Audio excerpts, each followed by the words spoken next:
Hello everyone, welcome back to my channel. तो आज की वीडियो का टॉपिक है how to access data from data set.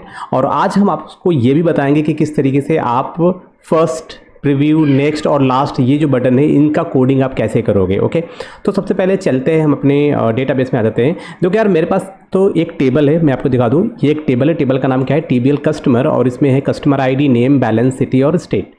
ये कुछ कॉलम्स है इसमें। तो सबसे पहले मैं टेबल क्रिएट कर लेता हूँ। तो सिंपली आपको क्या करना है, ये सेलेक्ट करना है क्वेरी, एग्जीक्यूट पे क्लिक करोगे तो आपका ये टेबल यहाँ पे क्रिएट हो चुका है।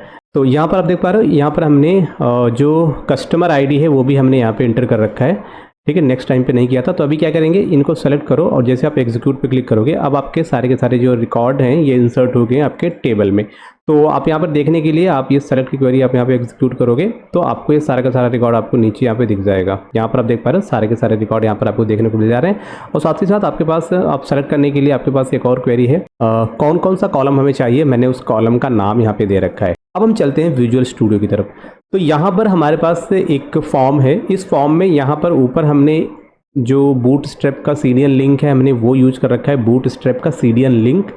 ठीक है, और उसके बाद यहाँ पर हमने क्या क्रिएट किया, एक फॉर्म हमने बनाया है। मैं आपको फॉर्म दिखा देता हूँ, ये है फॉर्म। इस फॉर्म में आपका एक कस्टमर आईडी होगा, एक टेक्स्ट बॉक्स, ठीक है, और उसके बाद एक टेक्स्ट बॉक्स कस्टमर नेम होगा, एक हमने टेक्स्ट बॉक्स लिया रखा है बैलेंस के लिए, एक टेक्स्ट बॉक्स है हमारा सिटी के लिए, और यहाँ पर एक चेक बॉक्स है जो कि होगा हमारे स्टेटस के लिए। ओके, तो अगर हम इसका डिज़ाइन व्यू में चलें तो आप यहाँ पे देख पा रहे हो एक मैंने बनाया है टेबल। अगर हम इस टेबल में ना, टेबल में हम सिंपली अगर एक यहाँ पर एक हम क्लास लगा देते हैं और इस क्लास में हम क्या लिखेंगे, टेबल। और ये जो हमारा टेबल होगा कैसा टेबल है, रिस्पॉन्सिव टेबल होगा। ठीक है, बट सिंपली अगर मैं क्लास टेबल लगा देता हूँ तो आप देखोगे इसका यूआई पूरा का पूरा चेंज हो जाएगा। तो देखो यहाँ पर एक रो क्रिएट किया, इसमें एक टेक्स्ट बॉक्स लिया है, ये किसके लिए होगा, कस्टमर आईडी के लिए। इस टेक्स्ट बॉक्स का नाम क्या है, txt id। दूसरा टेक्स्ट बॉक्स लिया है टेक्स्ट बॉक्स नेम, तीसरा लिया है balance, and the fourth number is text box city. और यहाँ पर स्टेटस के लिए हमने एक चेक बॉक्स यहाँ पे यूज़ किया जिसका नाम क्या है, cb स्टेटस। एंड देन यहाँ पर हमने 4 बटन्स हमने यहाँ पे ऐड किए हैं। जो हमारा एक बटन होगा इसका नाम क्या है, btn फर्स्ट, एंड जो हमारा दूसरा बटन है btn प्रीव्यू, btn नेक्स्ट और btn लास्ट। तो ये हमारे कुछ बटन्स हो गए। अब यहाँ पर देखो, अगर हम इन सब में क्लास अप्लाई करें तो क्या होगा। तो जैसे कि अभी हमने इस टेबल में ये क्लास लिखा है, यहाँ पे क्लास अप्लाई किया, क्लास टेबल, और बेसिकली ऊपर हमने बूटस्ट्रैप का सीरियल लिंक यूज कर रखा है। तो यहाँ पर ऑलरेडी क्लास टेबल के लिए कुछ कोड डिफाइन होगा और जिसकी वजह से आपका जो यूआई होगा इस फॉर्म का वो पूरा का पूरा चेंज हो जाएगा। तो जैसे मैंने क्लास अप्लाई किया आप देख पा रहे हो टोटली इसका यूआई चेंज हो गया। ओके, उसी तरीके से आप टेक्स्ट बॉक्स को भी चेंज कर सकते हो, साथ ही साथ आप इस बटन्स को भी चेंज कर सकते हो। जैसे कि अगर मुझे बटन्स को चेंज करना है तो बटन्स को अगर आप चाहते हो कि आपका बटन जो हो वो थोड़ा सा अच्छा दिखे तो सिंपली इसमें ना आप बूटस्ट्रैप का क्लास लगा दो। ठीक है, मैंने लिखा क्लास, क्लास में क्या बताना पड़ेगा, btn। भाई बटन है, अब बटन में कैसा बटन, btn, आप यहाँ पे दे दो सक्सेस। ओके, फिर आप इसको सेव कर लो। और उसके बाद अगर आप इसका आउटपुट चेक करोगे तो आप देखोगे कि आपका जो फर्स्ट बटन है इसका कलर चेंज हो गया है। ठीक है, ऑटोमेटिकली। बस मैंने क्या किया, मैंने बस यहाँ पे ये क्लास अप्लाई किया। ओके, अब आप यही क्लास क्या करो, सब पे अप्लाई कर दो, जितने भी बटन हैं। ठीक है, सब पे आप यहाँ पे इस तरह से कॉपी पेस्ट कर देंगे। अब यहाँ पर देखो सक्सेस है तो इस बटन को मैं इन्फो कर देता हूँ, बस इसका नाम चेंज कर दो ऑटोमेटिकली, क्योंकि ये जो क्लास है ना ये ऑलरेडी डिफाइंड है बूटस्ट्रैप में, और जिस वजह से वो उसका कलर ऑटोमेटिकली चेंज हो जाएगा। और यहाँ पे दैट इज़ प्राइमरी। ओके, ये देखो यहाँ पर आप देख पा रहे हो, इसका आउटपुट मैं आपको दिखाता हूँ। मैंने जितने भी 4 बटन थे हमारे पास सभी बटन्स पे हमने CSS अप्लाई कर रखा है। अब आप देख सकते हो इनके जो कलर है वो और इसका जो अपीयरेंस है वो भी चेंज हो गया। देखो हमें ये करना है कि हमने जो टेबल क्रिएट किया ना, ये वाला टेबल, इस टेबल का रिकॉर्ड लेके आना है और इस रिकॉर्ड को हमें क्या करना है, डेटा सेट में अपलोड करना है। और जब डेटा सेट में रिकॉर्ड अपलोड हो जाएगा उसके बाद हम क्या करेंगे, उस रिकॉर्ड को यहाँ पे शो करेंगे। जैसे हम नेक्स्ट बटन पे क्लिक करेंगे ना तो एक के बाद दूसरा, तीसरा, चौथा, हर एक रिकॉर्ड इसमें शो होता रहेगा। ओके, तो वो भी हम यहाँ पे देखेंगे। एंड नेक्स्ट एक चीज़ हम ये करते हैं कि कुछ जो कॉलम है हमारे पास, यहाँ पे कुछ कॉलम, एक कॉलम मैं और यहाँ पे इंसर्ट करूँगा और उसमें ना एक वैल्यू मैं चेंज करूँगा, वो होगा स्टेटस की वैल्यू। ठीक है, ये आपका हो जाएगा नंबर 11 और यहाँ पर इसको हम नाम दे देते हैं सिंपली कोडर। ओके, एंड यहाँ से कुछ इसका हम चेंज कर देते हैं वैल्यू, दैट इज, एंड यहाँ पे हम करेंगे 0। ओके, स्टेटस ये कर देंगे 0 और इस वाले रो को हमने यहाँ पे इंसर्ट कर दिया। और जैसे हमने सेलेक्ट की क्वेरी यहाँ पे एग्जीक्यूट किया तो आप देख पा रहे हो लास्ट में क्या है, ये जो रिकॉर्ड हमने इंसर्ट किया इसकी वैल्यू 0 है। ओके, तो ये हमारा लास्ट रिकॉर्ड होगा। तो इन्हीं सारे रिकॉर्ड्स को हमें अपने इस फॉर्म पे शो करना है। तो सबसे पहले हम अब इसका कोड हम स्टार्ट करते हैं। तो सबसे पहले क्या करना है, ये जो फॉर्म आप देख रहे हो इस पर राइट क्लिक करो, इसके व्यू कोड पे जाओ, यहाँ पर आ गया आपका पेज का लोड इवेंट। तो सबसे पहले हमें क्या करना है, हमें 2 नेम स्पेस ऐड करने हैं। पहला नेम स्पेस क्या होगा, यूजिंग सिस्टम डॉट डेटा, हमारा एक ये हो जाएगा। दूसरा हो जाएगा हमारा using system dot data dot SQL client. Okay, ये हमारा एक हो गया नेम स्पेस। दोस्तों हम आ चुके हैं पेज के लोड इवेंट पे। पेज के लोड इवेंट पे आपको क्या करना पड़ेगा, एक कंडीशन आपको यहाँ पे चेक करना पड़ेगा। ठीक है, हम यहाँ पे बनाएंगे इसका इफ़ के बाद हम यहाँ पे बनाएंगे इसका इल्स पार्ट। ओके, अब जो इफ़ कंडीशन है ना, यहाँ पर हमें क्या चेक करना है, देखो यार हमारे पास एक सेशन ऑब्जेक्ट होगा। ठीक है, सेशन ऑब्जेक्ट, और इस सेशन ऑब्जेक्ट का जो नाम होगा वो यहाँ पर होगा customer DS data set equal to null. Okay, तो हमने क्या बताया कि अगर जो हमारा सेशन ऑब्जेक्ट है अगर ये नल हुआ तो आपका ये इफ़ ब्लॉक एग्जीक्यूट हो करेगा, और अगर नल नहीं हुआ तो एल्स ब्लॉक एग्जीक्यूट करेगा। तो फर्स्ट टाइम जब पेज हमारा लोड होगा ना, तो हमारा ये क्या होगा, जो सेशन है आपका, ये सेशन पूरी तरीके से नल होगा। तो हम क्या करेंगे, नेक्स्ट वीडियो में मैंने आपको बताया था कि SQL डेटा एडॉप्टर का हम कंस्ट्रक्टर कैसे बनाते हैं। तो फिर हम वही तरीका यहाँ पे अपनाएंगे, equal to DS equal to new SQL data adapter. ठीक है, अब SQL डेटा एडॉप्टर में ना हमें पास करनी होती है क्या, यहाँ पे हमें देना होता है क्वेरी, और क्वेरी के बाद हमारा कनेक्शन। ठीक है, तो जो हमारी क्वेरी है ना, क्वेरी तो हम ऑलरेडी यहाँ पर देखो, यहाँ पर ऑलरेडी ये जो देख रहे हो क्वेरी, ये हमारी क्वेरी है। इस क्वेरी को जब आप एग्जीक्यूट करोगे तो आपको ये वाला टेबल आपको दिख जाएगा। तो यही क्वेरी हम कॉपी कर लेते हैं, इस क्वेरी को ना हम यहाँ पे कर देते हैं पेस्ट। ठीक है, अब क्वेरी हमारा पेस्ट हो गया। अब यहीं पर हम अपना कनेक्शन स्ट्रिंग भी पेस्ट कर देते हैं। देखो कनेक्शन स्ट्रिंग भी यहीं पर पेस्ट कर देते हैं, राइट। तो जब भी हम कनेक्शन स्ट्रिंग का कोड लिखते हैं ना, तो उसमें हम क्या क्या चीज़ें मेंशन करते हैं, जैसे कि अगर आपका विंडो ऑथेंटिकेशन है तो उसमें आपको क्या लिखना पड़ेगा, डेटा सोर्स इक्वल टू आपके SQL सर्वर डेटाबेस का नाम, जो कि हर PC में डिफरेंट होता है। ठीक है, ये नाम आपको कहाँ से मिलेगा, आप सिंपली जब आप अपना SQL सर्वर ओपन करोगे तो यहाँ पे कनेक्ट पे आओगे, डेटाबेस इंजन पे आओगे, तो ये जो सर्वर नेम देख रहे हो यही सर्वर नेम मैंने यहाँ पे यूज़ कर रखा है एज अ डेटा सोर्स।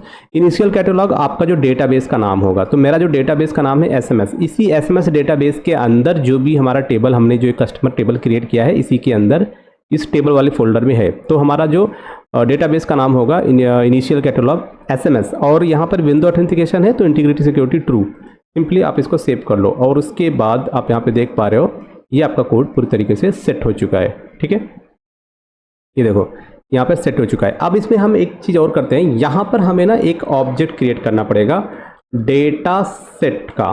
ठीक है, DS का एक ऑब्जेक्ट हमने यहाँ पे कर लिया है क्रिएट, इसको कर लो आप सेव। आपका ये जब आपका ये कोड यहाँ पे रन होगा तो इसके बाद आपका जो रिकॉर्ड आएगा वो DA.fill की हेल्प से ना हम किस में स्टोर करेंगे, डेटा सेट में स्टोर करेंगे। ठीक है, तो जस्ट मिनट, यहाँ पर इसका नाम DS होगा। ठीक है, माय मिस्टेक, यहाँ पे इसका नाम DS होगा। तो जो भी रिकॉर्ड आ रहा है आपके टेबल से, जब ये लाइन एग्जीक्यूट करेगा तो रिकॉर्ड जब आएगा तो DA डेटा एडॉप्टर ऑब्जेक्ट में स्टोर हो जाएगा। अब हम क्या कर रहे हैं, अब इसी रिकॉर्ड को फिल मेथड की हेल्प से DS में स्टोर कर रहे हैं। तो कल एक चीज़ कल था कि मैंने बताया था कि बाय डिफ़ॉल्ट टेबल जो होता है इंडेक्सिंग टेबल, अगर DS क्या है, collection of table, data set में कई सारे टेबल्स आ सकते हैं, मतलब उसके अंदर स्टोर हो सकते हैं। तो अगर हम टेबल का नाम दे रहे हैं तब तो ठीक है, पर क्वेश्चन ये है कि हम टेबल का नाम कहाँ देंगे। अगर डेटा सेट के अंदर हम कोई टेबल स्टोर करने वाले हैं तो क्या हम उस टेबल का नाम दे सकते हैं उस डेटा सेट के अंदर? हाँ, इस लाइन में मैं यहाँ पर टेबल का एक नाम प्रोवाइड करने जा रहा हूँ। तो यहाँ पर देखो ये TBL कस्टमर ना, तो मैंने यहाँ पे क्या लिखा, मैंने लिखा TBL कस्टमर। मैंने क्या लिखा कि भाई डेटा सेट में चले जाओ, उसमें एक टेबल बनाना, उसका नाम क्या होगा, TBL कस्टमर, और जो भी रिकॉर्ड होगा आपके डेटा एडॉप्टर में उसको उसमें फिल कर देना। तो एक टेबल बनेगा डेटा सेट के अंदर, और उसमें जो भी रिकॉर्ड डीए में होगा, डेटा अडॉप्टर में, वो आके स्टोर हो जाएगा। इसी तरीके से आप मल्टीपल टेबल इसमें क्रिएट कर सकते हो। ओके, अब देखो हमारा टेबल यहाँ पे सेट हो जाएगा। अब यहाँ पर देखो ये जो सेशन ऑब्जेक्ट होगा ना, मतलब अभी ये इम्पटी है, अगर ये इम्पटी है तो हम क्या करेंगे, यहाँ पर सिंपली हम लिखेंगे session customer DS equal to, और यहाँ पर हम डीएस जो हमारा डेटा सोर्स है हमने वो दे दिया। अब हमने क्या बोला कि जो भी डेटा सेट में जो भी रिकॉर्ड होगा उस रिकॉर्ड को आप इस सेशन में अपलोड कर दो। इसके बाद हमें एक नया सेशन बनाने की जरूरत पड़ेगी, इसको हम बोलेंगे सेशन रो इंडेक्स, और इनिशियली ये क्या होगा, 0 पे होगा। और जब हमारा ये बन जाएगा तो हमें एक और वेरिएबल की जरूरत पड़ेगी जो कि होगा इंटीजर टाइप का, जिसका नाम क्या होगा, रो इंडेक्स। अब यहाँ पर आपने सेशन में रिकॉर्ड स्टोर कर दिया। इसके बाद ना हमारे पास एक मेथड है जिसका नाम क्या होगा, शो डेटा। अब ये मेथड हम यहाँ पे क्रिएट करेंगे, अभी हम इस पे डिस्कस करेंगे, पर थोड़ी देर के लिए हम इस मेथड को कमेंट कर देते हैं, ठीक है। अब यहाँ पर देखो, अगर आपके डेटा, ये जो आपका सेशन है कस्टमर डेटा सेट, अगर ये नल नहीं हुआ, अगर इसमें वैल्यू हुई तो इफ कंडीशन फेल हो जाएगा, सीधा कंट्रोल आपका इल्स पार्ट में आएगा। जब इल्स पार्ट में आएगा तब आपको क्या करना है, जब इल्स पार्ट पे आएगा तो इसका मतलब क्या है कि आपके जो सेशन ऑब्जेक्ट है उसमें ऑलरेडी वैल्यू है। जो हमारा डेटा सेट है ना, इस डेटा सेट को हम टाइप कास्ट करेंगे डेटा सेट, जो भी रिकॉर्ड आपके सेशन ऑब्जेक्ट से आ रहा है। कौन सा सेशन ऑब्जेक्ट, अरे भाई ये वाला session object, session object DS. यहाँ पे देखो, सिंपली आप क्या करोगे, मैंने क्या बोला कि जो भी रिकॉर्ड हमारे session object customer data set में है उसको टाइप कास्ट करना पड़ेगा, डेटा सेट में टाइप कास्ट करके डीएस में स्टोर कर दो। फिर हमारे पास एक वेरिएबल है रो इंडेक्स, अभी हमने क्रिएट किया, रो इंडेक्स इक्वल टू, अब रो इंडेक्स क्या होगा, हमने ये जो सेशन क्रिएट किया है ना, इसमें बाय डिफॉल्ट 0 होगा, तो क्या करेंगे, हमारा वेरिएबल किस टाइप का है, इंटीजर टाइप का है, तो हम एक टाइप कास्टिंग करेंगे इसमें, और उसके बाद जो हमारा सेशन रो इंडेक्स है वो यहाँ पर लाके हम स्टोर कर देंगे। तो बेसिकली रो इंडेक्स में जो रिकॉर्ड होगा उसको इंटीजर में कन्वर्ट करके ये जो हमारे पास वेरिएबल है रो इंडेक्स, इसमें स्टोर कर दो। और अगर सेशन कस्टमर डीएस में जो भी रिकॉर्ड होगा उसको डेटा सेट में कन्वर्ट करके डेटा सेट ऑब्जेक्ट में रख दो, ठीक है। ये होगा इल्स पार्ट पे ये एग्जीक्यूट करेगा। ओके, यहाँ तक बात समझ में आ गई। अब हम चलते हैं जो हमारा शो मेथड है। बेसिकली शो मेथड क्या होगा ना, ये वही मेथड होगा जब आप नेक्स्ट बटन पे क्लिक करोगे तो यही शो मेथड बार बार कॉल किया जाएगा, नेक्स्ट प्रीव्यू, ठीक है, तब उस टाइम पे ये मेथड हमारी हेल्प करेगा। ओके, तो अगर इस मेथड की बात करें तो क्या करेंगे, यहाँ पर देखो बटन का क्लिक इवेंट यहाँ पे खत्म होता है, तो यहाँ पर हम ये बनाने वाले हैं, हम यहाँ पे लिखेंगे प्राइवेट वाइड और फिर आपके मेथड का नाम शो डेटा। ओके, तो यहाँ पर हम ये मेथड यहाँ पे क्रिएट कर रहे हैं, और इसमें देखो एस को कैपिटल रखो, शो डेटा क्या एस जो होगा इसको कैपिटल रखो। फॉर्म में हमें कस्टमर आईडी का जो रिकॉर्ड होगा वो टेक्स्ट बॉक्स कस्टमर आईडी में शो करना है, जो कस्टमर का नेम होगा डेटाबेस से निकाल के इस टेक्स्ट बॉक्स में शो करना है। तब ये कैसे शो होगा, तो इसीलिए हमने ये मेथड बनाया है। अब इस मेथड में क्या काम है कि हमारे पास, अब हम एक्चुअल में क्या करने जा रहे हैं, जस्ट अ मिनट, अब यहाँ पर हम क्या कर रहे हैं, डेटा सेट, अब यहाँ पर एक्चुअल हम एक्सेसिंग करने जा रहे हैं। तो हमारे पास एक txt id नाम से एक कंट्रोल है, टेक्स्ट बॉक्स है। अब इस टेक्स्ट बॉक्स की हमें वैल्यू चाहिए, वैल्यू कहाँ से आएगी, मैंने बोला ds ऑब्जेक्ट है, कल मैंने बताया था कि हम टेबल के नेम या टेबल के इंडेक्स से भी कर सकते हैं। तो हम यहाँ पे क्या लिखेंगे, टेबल। अब टेबल के बाद टेबल का बाय देखोगे तो एक ही टेबल है, तो इंडेक्स किस पे होगा, 0 पे, डॉट लगा दो यहाँ पे। तो अब यहाँ पे लिखेंगे रोज, ब्रैकेट लगाएंगे, इसमें आपको लिखना है रो इंडेक्स, फिर आपको ब्रैकेट को बंद करना है, फिर से आपको एक लगाना है ब्रैकेट, और इसमें आपको कॉलम का नाम देना पड़ेगा, कौन से कॉलम का, तो आपको यहाँ पे बताना पड़ेगा कि कस्टमर कॉलम का। तो बेसिकली कॉलम कहाँ से मिलेगा आपको, टेबल में आ जाओ, क्या है, कस्टमर ID कॉलम, तो ये यहाँ से आप आ जाओ। कॉलम का मैंने बताया था, कॉलम का भी आप इंडेक्स से कर सकते हो, और अगर छोटा टेबल है तो इजीली है कि हम उसके नाम से भी हम उसको एक्सेस कर सकते हैं। और लास्ट में क्या करेंगे, डॉट टू स्ट्रिंग में कन्वर्ट कर देंगे इसको, क्योंकि टेक्स्ट बॉक्स हमेशा स्ट्रिंग टाइप की वैल्यू एक्सेप्ट करता है। आईडी होगा टेक्स्ट बॉक्स का, जो कस्टमर का जो आईडी होगा वो इस आईडी टेक्स्ट बॉक्स में आ जाएगा। अब क्या करेंगे, अब इस चीज़ को कॉपी कर लो, देन हमारे पास क्या है, कस्टमर का नाम है, कस्टमर का बैलेंस है, कस्टमर का सिटी है, कस्टमर का स्टेटस है, ठीक है। यहाँ पर आ जाओ, ये क्या है आपका, और txt नेम, राइट। अब यहाँ पर क्या लिखना पड़ेगा, कॉलम नाम चेंज करना पड़ेगा, नेम। नेक्स्ट इज यहाँ पे नेम के बाद बैलेंस है, txt बैलेंस, और यहाँ पर क्या रखेंगे, कॉलम का नाम क्या है हमारे, बैलेंस। फिर नेक्स्ट है आपका txt सिटी, और यहाँ पर जो हमारा कॉलम नेम होगा वो क्या होगा, सिटी। एंड देन आपका लास्ट बच जाता है, लास्ट हमारा होगा ये है हमारा कम्बो बॉक्स है, ओके। तो यहाँ पर ये चेंज होगा, क्या होगा, cb स्टेटस। जस्ट मिनट, यहाँ पर हम देखो क्या यूज़ करेंगे, क्योंकि हमारा ये डिफरेंट कंट्रोल है ना, ये है cb स्टेटस, चेक बॉक्स है। तो चेक बॉक्स के लिए क्या करेंगे, मैंने बोला चेक बॉक्स तो होगा, इसका एक स्टेटस होता है चेक्ड। मैंने बोला cb status dot checked equal to, उसके बाद आपको फिर से यही वाला रिकॉर्ड आपको करना है, यहाँ से यहाँ तक करना है, कॉपी यहाँ पे लाके पेस्ट कर देना है। अब देखो यहाँ पर लास्ट में क्या लिखेंगे, सेमी कॉलम यहाँ पे लगा देंगे, क्योंकि ये जो है जो स्टेटस कॉलम है वो किस तरह की वैल्यू आपको देता है, वो आपको देता है बुलियन टाइप की वैल्यू। चेक बॉक्स, तो चेक बॉक्स अगर चेक्ड होगा तो इसकी बुलियन टाइप की वैल्यू ट्रू, तो इट मीन्स कि चेक्ड इक्वल टू ट्रू, तो इसका मतलब है कि वो चेक बॉक्स आपका टिक हो चुका है। अगर वो टिक नहीं हुआ है तो इसका मतलब उसकी वैल्यू क्या है, फॉल्स। तो इस वजह से जो वैल्यू आ रही है बुलियंस में आ रही है, तो इसको मैंने यहाँ पे बुलियन में टाइप कास्ट कर दिया। अब इसके बाद हमारे पास एक सेशन है ना, ये आपके पास क्या है, सेशन। तो सिंपली यहाँ पर जो आपका सेशन ऑब्जेक्ट है, सेशन ऑब्जेक्ट इक्वल टू, इसकी जो वैल्यू आएगी आपके पास क्या है, रो इंडेक्स नाम का एक वेरिएबल है आपके पास, ओके। तो रो इंडेक्स में जो भी वैल्यू होगी वो आपका इस सेशन में स्टोर हो जाएगा। अभी हम इसको एग्जीक्यूट करते हैं। तो यहाँ पर ये जो आप एरर देख रहे हो ना, इस एरर का क्या मतलब है मैं आपको बता दूँ। तो यहाँ पर आप देख सकते हो कि मैंने डेटा सेट का ऑब्जेक्ट तो क्रिएट कर लिया, बट इसमें वैल्यू सेट करने से पहले हमने इसको इनिशियलाइज नहीं किया। तो यहाँ पे क्या लिखेंगे, ds equal to new data set, okay. या अब क्या होगा, अब देखो यहाँ पर क्या होगा, जब ये पेज लोड होने लगेगा तो यहाँ पर हम इसको फिर से इनिशियलाइज करेंगे, और फिर हम क्या करेंगे, इसमें ये जो वैल्यू है इसमें सेट कर देंगे, यानी कि लोड कर देंगे। अब अगर आप इसको रन करोगे तो आपको एरर नहीं आएगा, ठीक है। तो ये कुछ तरीका होता है आपको एरर को फाइंड आउट करने का। अब देखो यहाँ पर वो चीज़ तो फिक्स हो गई, ठीक है। यहाँ पर देखो, यहाँ पर लाइन नंबर 22 में एरर आ रहा था, अब वो चीज़ सेट हो चुकी है। अब यहाँ पर प्रॉब्लम क्या है, प्रॉब्लम क्या पता है आपको, यहाँ पर हमने ये जो कॉलम का नाम है, वो कॉलम का नाम क्या होगा, जस्ट मिनट, स्टेटस होगा, ठीक है। आपको कॉलम का नाम भी तो चेंज करना पड़ेगा, और तब जाके वो प्रॉपर वर्क करेगा, समझ रहे, ओके। बस अभी ये सही है। अब यहाँ से जो वैल्यू आएगी वो आपका बुलियन में कन्वर्ट हो जाएगा।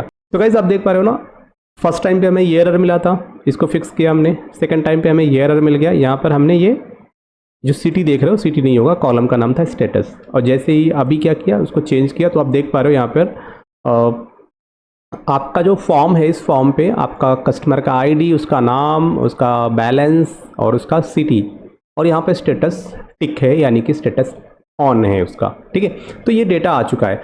अब अगर मैं नेक्स्ट पे क्लिक करूँ तो दूसरे कस्टमर का रिकॉर्ड यहाँ पे शो होना चाहिए। तो अब हमें क्या करना पड़ेगा, हमें इन सभी बटन्स का कोड करना पड़ेगा, ठीक है। तो सबसे पहले हम बात करते हैं फर्स्ट बटन की। इससे पहले हम आएंगे फॉर्म पे। तो यहाँ पर हमें क्या करना पड़ेगा, जितने भी बटन है ना, सबका हमें क्लिक इवेंट जनरेट करना पड़ेगा। बटन का क्लिक इवेंट कैसे क्लिक हो गया, आपको लिखना है ऑन क्लिक इक्वल टू, फिर आपको ये सेलेक्ट करना है न्यू इवेंट, ये क्रिएट हो जाएगा। देन अगेन सेकेंड बटन के लिए क्लिक और क्रिएट न्यू इवेंट, यहाँ पर आपको टाइप करना है ऑन क्लिक इक्वल टू, और यहाँ पर क्रिएट न्यू इवेंट आपको सेलेक्ट करके इंटर पे प्रेस करना है। फिर जो हमारा लास्ट बटन है, इसका भी हम बटन का क्लिक इवेंट यहाँ पे बना लेते हैं। ये देखो, अभी हमारे पास बटन, जितने भी बटन हैं सभी के क्लिक इवेंट आ चुके हैं। फर्स्ट बटन ये प्रीव्यू है, ये नेक्स्ट है, और ये लास्ट है, ओके। देखो यार, फर्स्ट बटन पे सिंपली आपको क्या करना है, आपके पास जो वेरिएबल है रो इंडेक्स, इस वेरिएबल की वैल्यू को आपको क्या कर देना है, 0 कर देना है। और उसके बाद आपके पास ये जो शो डेटा वाला मेथड है, आपको ये मेथड कॉल कर लेना होगा जस्ट इसके बाद, ओके, इस तरीके से। तो आपका ये काम हो गया फर्स्ट बटन का। प्रीवियस बटन है इस बटन की, तो यहाँ पर आपको लगाना पड़ेगा इफ़ कंडीशन, और इफ़ कंडीशन में आपको ये चेक करना पड़ेगा, प्रीवियस का मतलब समझ रहे हो कि हमें पीछे आना है, ठीक है, बैक आना है। तो सपोज आपके पास 5 रिकॉर्ड हैं, तो आप अगर रिकॉर्ड नंबर 4 पे हो, और अगर मैंने प्रीवियस बटन पे क्लिक किया तो आप रिकॉर्ड नंबर 3 पे जाओगे। फिर से मैंने प्रीवियस बटन पे क्लिक किया तो आप रिकॉर्ड नंबर 2 पे जाओगे, एंड फिर से क्लिक किया तो 1 और 0। इस तरीके से आप पीछे रिकॉर्ड को आप पीछे जाते रहोगे, फिर रिकॉर्ड में आप आगे जाते रहोगे, ठीक है। नेक्स्ट बटन से आप आगे जाओगे, प्रीव्यू बटन से आप पीछे आओगे रिकॉर्ड में, ओके। तो अभी क्या करेंगे, वही टेबल की हेल्प से हम यहाँ पे इफ कंडीशन की हेल्प से हम चेक करेंगे कंडीशन पे। बोलेंगे कि जो आपका रो इंडेक्स वेरिएबल है, क्या इसकी वैल्यू ग्रेटर देन 0। अगर 0 पे होगा इसका मतलब कि फर्स्ट पे है, तो कोई मतलब ही नहीं है। पर अगर 0 से ज़्यादा है, अगर 1 पे है, तो ये आपको चेक करना पड़ेगा। तो सिंपल, अगर आपका रिकॉर्ड 0 से, अगर आपका रो इंडेक्स की वैल्यू 0 से ज़्यादा है तो क्या करेंगे, जो आपका रो इंडेक्स है ना, इसकी वैल्यू को हम माइनस कर देंगे। Row index minus equal to 1, simply है। जस्ट ए मिनट, ये क्या होगा, ये होगा माइनस इक्वल टू 1, इस तरीके से। ओके, यहाँ पे अब आपका जो रो इंडेक्स है उसकी वैल्यू 1 माइनस हो जाएगी, और जब इसकी वैल्यू 1 माइनस हो जाएगी तो फिर से हमारे पास क्या है, शो मेथड, हम इसको कॉल करेंगे। हम यहाँ पर एक अलर्ट मैसेज दिखा सकते हैं। यहाँ पर हम रिस्पॉन्स डॉट राइट की हेल्प से इसमें शो कर सकते हैं कि आपका ये जो है first record of the table. चलते हैं अपने नेक्स्ट बटन की तरफ। नेक्स्ट बटन पे भी हमें क्या लगाना है, एक कंडीशन लगाना है, बट इस बार जो हमारा कंडीशन होगा वो थोड़ा डिफरेंट होगा। अब यहाँ पर हम क्या करेंगे, यहाँ पर हम लिखेंगे row index is less than, जो रिकॉर्ड आपका ds डॉट टेबल, जो भी आपका टेबल है, table 0 dot row dot count -1। ठीक है, हमने कहा कि जो डेटा सेट में जितना भी रिकॉर्ड है, अगर आपके रो इंडेक्स की वैल्यू उससे छोटी होगी, मैंने बोला कि आपके डेटा सेट में जितना भी रिकॉर्ड होगा अगर उससे रो इंडेक्स की वैल्यू कम होगी, मतलब कि आपके डेटा टेबल में 10 रिकॉर्ड है और आपका रो इंडेक्स 0 पे है, तो अभी आप नेक्स्ट कर सकते हो। ठीक, तो ये वाला जो कोड आप देख रहे हो, इस वाले कोड को कॉपी कर लो और यहाँ पर आके इस पर पेस्ट कर दो। यहाँ पे जहाँ माइनस आपने दे रखा है ना, यहाँ पे जहाँ माइनस दे रखा है, यहाँ पे क्या कर देंगे, प्लस कर देंगे, यानी कि रो इंडेक्स में 1 का इंक्रीमेंट कर दो और फिर से शो वाला मेथड कॉल कर दो, तो नया रिकॉर्ड आपको दिख जाएगा। और अगर ऐसा नहीं हुआ तो फिर से आप ये वाला इल्स पार्ट कॉपी कर लेना, ये इल्स पार्ट कॉपी करके यहाँ पे पेस्ट कर देना और यहाँ पर इसका मैसेज चेंज कर देना। इसमें आप लिख देना last record of the table. Okay, अब हम चलते हैं लास्ट बटन की तरफ। तो लास्ट बटन पे क्या करना है, जो हमारे पास, देखो हम क्या करेंगे, ये जो कोड है ना, इसी कोड को कॉपी कर लो। हम क्या करेंगे, जो हमारा डेटा सेट है ना, इस डेटा सेट का जो सबसे लास्ट रिकॉर्ड होगा वो हमें दिखाना है। तो यहाँ पे क्या करेंगे, हम करेंगे कि अगर जब रो इंडेक्स और यहाँ पर आपके डेटा सेट का जो लास्ट कॉलम होगा अगर वो मिल जाए, तो इसका मतलब क्या है, ये हमारा लास्ट रिकॉर्ड है और यहाँ पर इसको हम पेस्ट कर देंगे। ओके, शो मेथड यहाँ पे कॉल कर देंगे, सिंपल। अगर आप चाहो तो यहाँ पर एक अलर्ट मैसेज डिस्प्ले कर सकते हो कि this is last record. Fine, तो अब हमारा ये कोड रेडी हो चुका है। तो सिंपली हम चलेंगे, इस फॉर्म पे आएंगे, राइट क्लिक करेंगे और यहाँ पर इसको रन करेंगे। ठीक है, हमारे पास जो रिकॉर्ड है नंबर 1 पे संतोष निक, और इस तरीके से दुनिया भर के यहाँ पे नेम है कस्टमर के। ठीक है, तो सबसे पहले आपको फर्स्ट रिकॉर्ड आएगा, फिर जैसे आप नेक्स्ट पे क्लिक करोगे तो आप नेक्स्ट पे आ जाओगे, फिर से आप प्रीव्यू पे क्लिक करोगे, वापस आप 1 पे चले जाओगे। ठीक है, लास्ट पे क्लिक करोगे तो सीधा आप यहाँ पे चले आओगे। राइट, तो ये सारी चीज़ हम यहाँ पे करके देखेंगे। तो देखो ब्राउज़र यहाँ पर आ गया। तो सबसे पहले हम लास्ट को चेक करते हैं। जैसे मैंने लास्ट पे क्लिक किया तो यहाँ पर देखो कस्टमर ID 11, तो सबसे लास्ट में आपको ये मिल गया। अब अगर लास्ट पे आ गए तो हमें क्या करना है, फर्स्ट पे जाना है। जैसे फर्स्ट पे क्लिक किया, फर्स्ट पे आ गए। देखो नेक्स्ट पे क्लिक करना है, सिंपली आप नेक्स्ट पे क्लिक करो, कस्टमर ID 2 आ गया। फिर से नेक्स्ट पे क्लिक करोगे, कस्टमर ID 3 आ गया। अगर हम प्रीव्यू पे क्लिक करेंगे तो कस्टमर ID 2 आ गया, एंड प्रीव्यू पे क्लिक करेंगे कस्टमर ID 1 आ गया। अब मैं आपको बताता हूँ कि एग्जैक्टली हम डेटा सेट क्यों यूज़ कर रहे हैं। मेरे भाई, डेटा सेट क्या है, एक तरह का डिसकनेक्टेड आर्किटेक्चर है। आप जब भी डेटाबेस में आप काम करते हो तो आपके पास 2 तरह के ऑप्शन होते हैं, कनेक्टेड आर्किटेक्चर या डिसकनेक्टेड आर्किटेक्चर। तो यहाँ पर मैं क्या फॉलो कर रहा हूँ, मैं फॉलो कर रहा हूँ डिसकनेक्टेड आर्किटेक्चर। और डिसकनेक्टेड आर्किटेक्चर जब आप उस पर काम करोगे तो आपको डेटा एडॉप्टर और डेटा सेट, इन दोनों की ज़रूरत पड़ेगी। अब यहाँ पर अगर आप मेरा कोड आओ एक बार देखो, एक बार अगर आप मेरा कोड देखोगे तो आप यहाँ पर, मैंने कहीं पर भी डेटाबेस का कनेक्शन ओपन नहीं हुआ। सिंपली क्या होगा, यहाँ पे देखो, जब ये लाइन एग्जीक्यूट होगा ना तो क्या करेगा, कनेक्शन को ओपन करेगा, डेटाबेस से डेटा लेके आएगा और आपका DS में स्टोर कर देगा और कनेक्शन भी क्लोज कर देगा। राइट, अब यहाँ पर देखो, एक बार डेटा सेट में वो रिकॉर्ड आ गया तो मैं क्या कर रहा हूँ, बार बार मैं डेटाबेस को नहीं ओपन नहीं कर रहा हूँ। जब भी मैं नेक्स्ट या प्रीव्यू या लास्ट इन सारे बटन पे मैं क्लिक कर रहा हूँ तो क्या मैं डेटाबेस का कनेक्शन ओपन कर रहा हूँ, नहीं ओपन कर रहा हूँ। अगर मैं मैनुअल कोड लिखता, बटन के क्लिक पे डेटाबेस ओपन करो, रिकॉर्ड फेच करो, डेटाबेस क्लोज करो, फिर आपको रिकॉर्ड इसमें डिस्प्ले करना होगा। फिर फर्स्ट बटन के क्लिक पे फिर से रिकॉर्ड डेटाबेस ओपन करो, रिकॉर्ड फेच करो, कनेक्शन क्लोज करो। तो अगर आपके पास 4 बटन है तो हर बटन पे क्लिक पे आपको 4 बार कनेक्शन ओपन क्लोज तो करना ही पड़ेगा ना। पर यहाँ पर ऐसा कुछ नहीं हो रहा है, क्योंकि हमने क्या किया, एक बार कनेक्शन ओपन किया, रिकॉर्ड फेच किया, उस रिकॉर्ड को डेटा सेट में रख दिया। अब डेटा सेट में हमें पूरा रिकॉर्ड आ चुका है। अब इसी डेटा सेट से आप उसको अपडेट करो, इंसर्ट करो, नेक्स्ट करो, प्रीव्यू करो, आप कर सकते हो। पर अगर आप डेटा रीडर यूज करोगे तो डेटा रीडर में क्या प्रॉब्लम होती है कि वो फॉरवर्ड रीड ओनली मैनर में काम करता है, तो आप उसमें बैक नहीं जा सकते, ठीक है। तो वो एक एक करके आगे बढ़ता रहता है, तो पीछे आप नहीं जा सकते। तो इस वजह से डेटा सेट जो होता है सबसे बेस्ट होता है, क्योंकि डिस्कनेक्टेड आर्किटेक्चर सबसे अच्छा आर्किटेक्चर माना जाता है, जिसमें कि हम मिनिमम यूज़ करेंगे अपने एक्चुअल डेटाबेस का। ओके, तो आई होप कि इस वीडियोस में आपको काफ़ी कुछ सीखने को मिल गया होगा। तो जब कभी भी अगर आपको ऐसा कोई ज़रूरत पड़ेगा कि आपको नेक्स्ट बटन या प्रीवियस बटन की ज़रूरत पड़ती है, तो आप इसे यूज़ कर सकते हो। अब जैसे कि सपोज मैं नेक्स्ट पे क्लिक करता हूँ, ठीक है। अब चलते हैं लास्ट रिकॉर्ड की तरफ। नेक्स्ट अब 10 के बाद 11 जो है वो हमारा लास्ट रिकॉर्ड है। इसके बाद जो रिकॉर्ड आएगा लास्ट रिकॉर्ड होगा। तो जैसे हम यहाँ पर आएंगे तो ये क्या है, ये है लास्ट रिकॉर्ड, और नेक्स्ट पे क्लिक किया तो क्या कह रहा है, last record of the table. Simply आपको ये मैसेज दिख गया। आप यहाँ पर आओगे तो ये लास्ट रिकॉर्ड तो है ही। फर्स्ट पे जाओगे, अब यहाँ पर देखो आप लास्ट रिकॉर्ड पे ये टिक नहीं है। क्यों नहीं है? क्योंकि जो लास्ट रिकॉर्ड था उसका स्टेटस मैंने 0 इंटर किया था ना।